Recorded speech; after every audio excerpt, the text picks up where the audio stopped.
पाकिस्तान ने कनाडा से कुछ लोगों को हायर किया और शेख मुजीबुर रहमान को मरवा दिया, उनकी बेटी को भी मरवा दिया। उनकी एक बेटी इंग्लैंड में पढ़ती थी, शेख हसीना, जो अभी बांग्लादेश की क्या है प्रधान, समझा गया। अमेरिका धमकी दे रहा है कि हमारे पास परमाणु बम है, हमारे पास परमाणु बम है, लगभग 100 की संख्या में परमाणु बम लेके चल रहे हैं। तो रूस ने कहा कि हमारे पास भी परमाणु बम है, और जब चला था ये बैटल ग्रुप ना, तो उस समय तक गिनती जो हुई थी वो 200 के आसपास थी।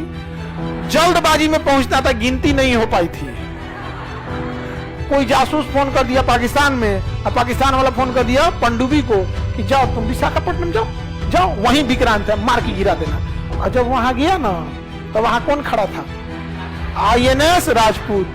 मारा INS राजपूत, उधिया गया PNS गाजी। पाकिस्तानियों ने कहा कि अगर हम विक्रांत मार के गिरा दिए ना, अगर डुबा दिए, तो पाकिस्तान इंडियन नौसेना का पूरा मनोबल गिर जाएगा। और यह हकीकत है, अगर विक्रांत गिर गया तो सब कुछ खत्म। यहाँ विक्रांत मार के धज्जी उड़ा दिया इन लोग का, यहाँ पे विक्रांत। और यहाँ पर पाकिस्तान के 93,000 सैनिकों ने सरेंडर कर दिया।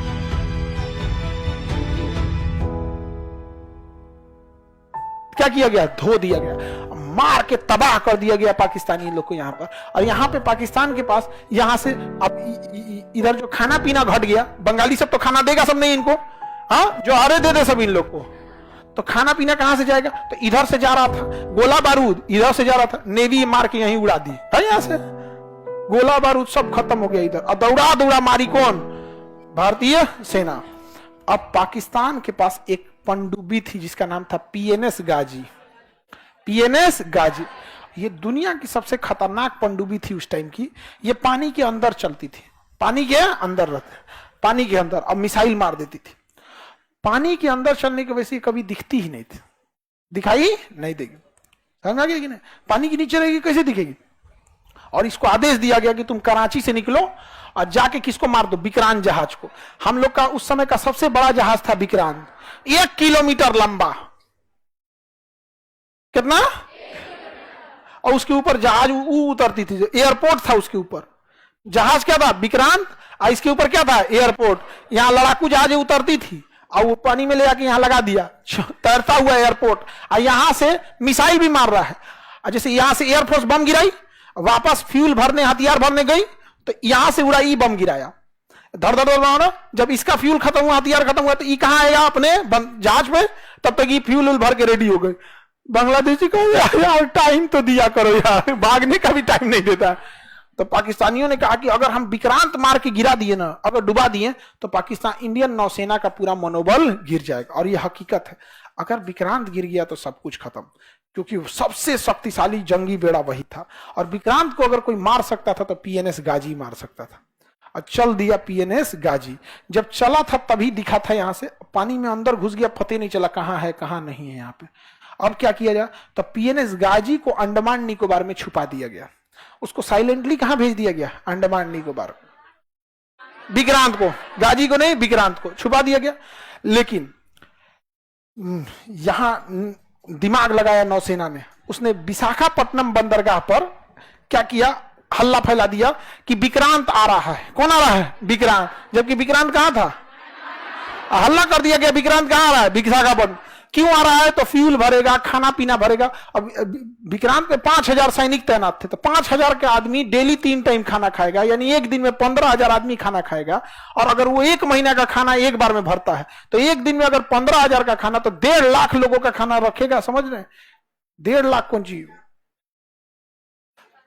तो उसको सामानों भी चाहिए बहुत ज्यादा, आटा, चावल, चीनी, ये सब चीज। तो हल्ला विक्रांत में जितना विशाखापट्टनम में जो भी थे लोग ना, दुकानदार, सबको ऑर्डर दिया गया। नौसेना जाके विक्रांत आ रहा है, ये चाहिए, या आलू चाहिए 40 ट्रक आलू, 2 ट्रक अंडा, फल चाहिए, ये चाहिए। पूरा हल्ला हो गया विशाखापट्टनम में, मंडी लग गई।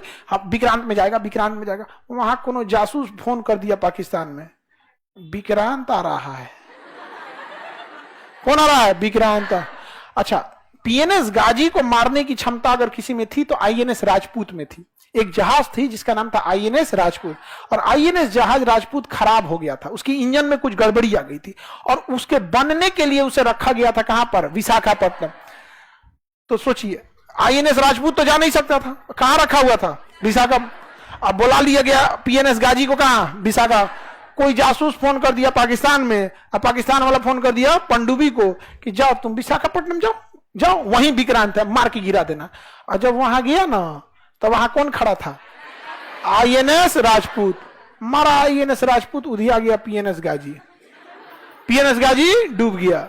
अमेरिका इतना गरियाया पाकिस्तान को कि तो हमारा इज्जत तो उतार दिया रे चोट्टा कहीं का। ये पनडुब्बी कैसे हरवा दिया वहां, पता नहीं कैसे मार दिया। विक्रांत मिलवे नहीं किया यहाँ पे। अब यहां से निकला विक्रांत, अब फुल फ्लेजेड धोया, और यहाँ एयरफोर्स वगैरह धो दी यहाँ पर।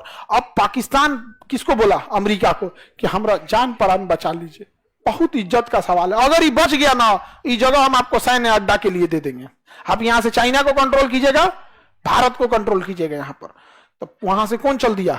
अमेरिका। कहा कि बेशक हम आएंगे तुम्हें बचाने के लिए। तो यहां से कौन चल दिया? अमेरिका। ये है कौन? पाकिस्तान।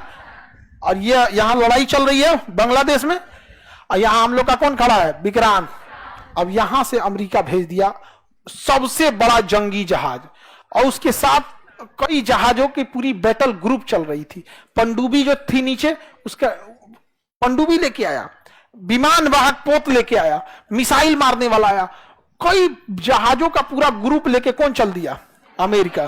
पूरा ग्रुप में आया, एगो दुगो नहीं, पूरा ग्रुप में। एगो जहाज थी जिसमें खाली खाना पीना भरा हुआ था, एगो में जिसमें फ्यूल भरा हुआ था, एक में केवल हॉस्पिटल था, चलता फिरता हॉस्पिटल था, एगो पनडुब्बी थी, एक मिसाइल मारने वाला, बम मारने वाला, सारा चीज लेके चल दिया बैटल ग्रुप। इसका नाम था 7वां बेड़ा। क्या नाम था? इस 7वां बेड़ा के साथ कोई नहीं चल सकता था। और इसमें अमेरिका लेके आया था परमाणु बम। सोचिए, भारत को मारने के लिए परमाणु बम लेके चला आया कौन? तबाही क्या होगा? इंदिरा गांधी के ऊपर कितना प्रेशर रहा होगा।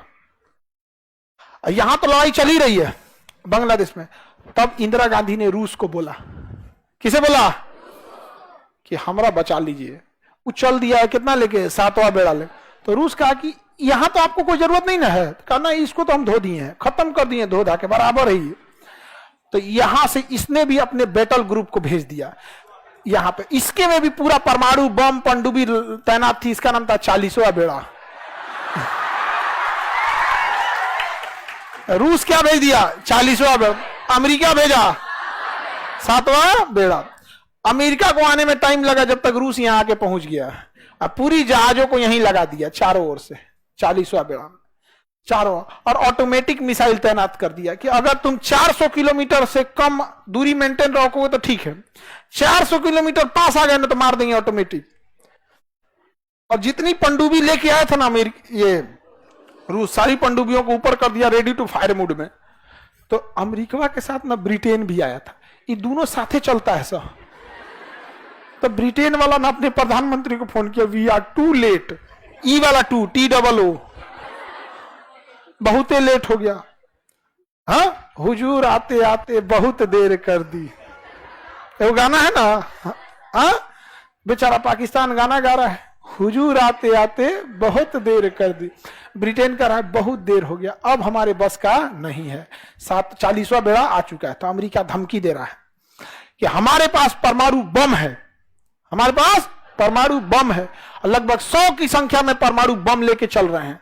तो रूस ने कहा कि हमारे पास भी परमाणु बम है।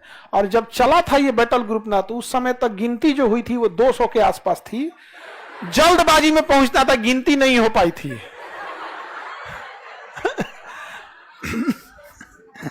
अब यहां आ गया कौन? 7वां बेड़ा। कौन आ गया? 7वां। और यहीं से कह रहा है, भारत तुम लड़ाई रोक दो, भारत तुम लड़ाई रोक दो।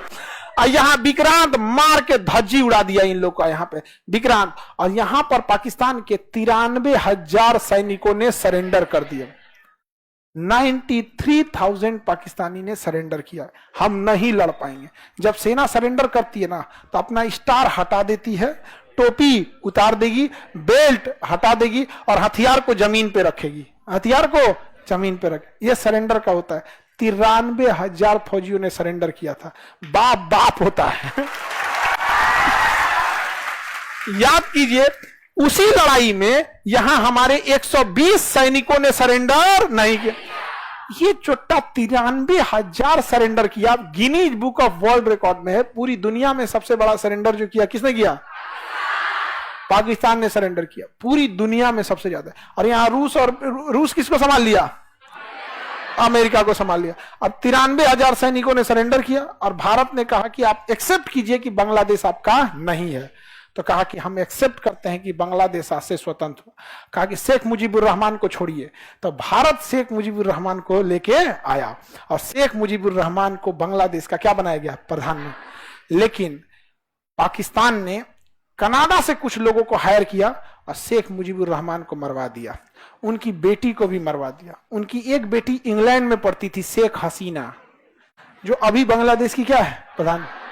समझा गया? इसलिए जस्टिन ट्रूडो जब आए थे ना, अब भारत पे आरोप लगा रहे थे, तो शेख हसीना ने भी बांग्लादेश को बोला था और कनाडा को कि चट्टा कहीं क्या बोलता है, हमारे पिता के असिस्नेशन में कनाडा का हाथ था।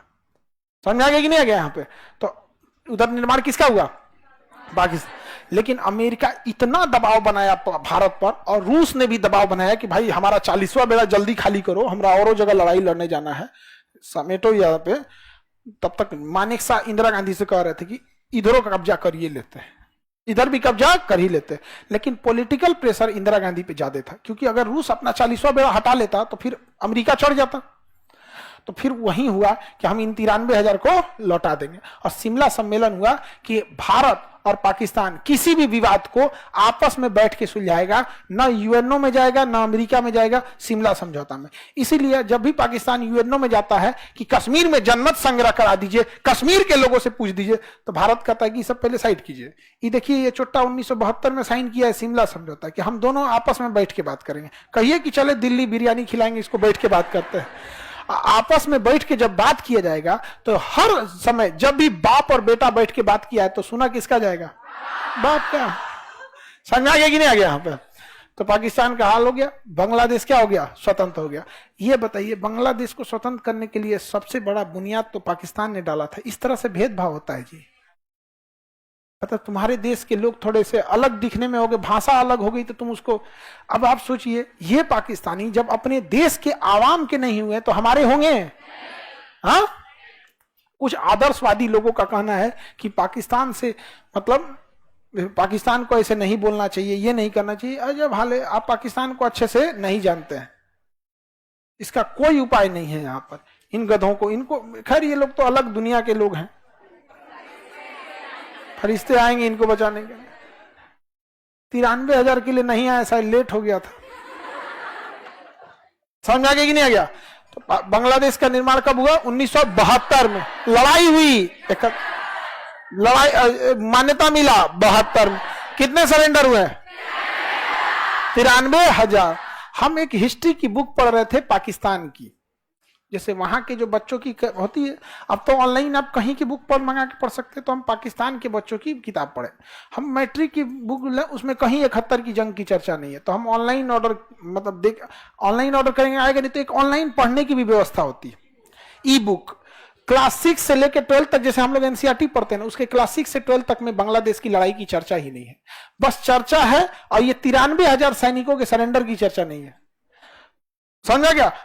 ऐसे रखा गया, बांग्लादेशी रहना नहीं चाहते थे, वो पाकिस्तानियों को अलग भावनाओं से देखते थे, इसलिए भारतीय पाकिस्तानी सेना उन्हें उनके हाल पे छोड़कर और चली आई। उनकी बाप रे बाप, शिक्षा में ऐसे मिलेगा तो क्या होगा? समझ आ गया? एजुकेशन बहुत बड़ी चीज होती है।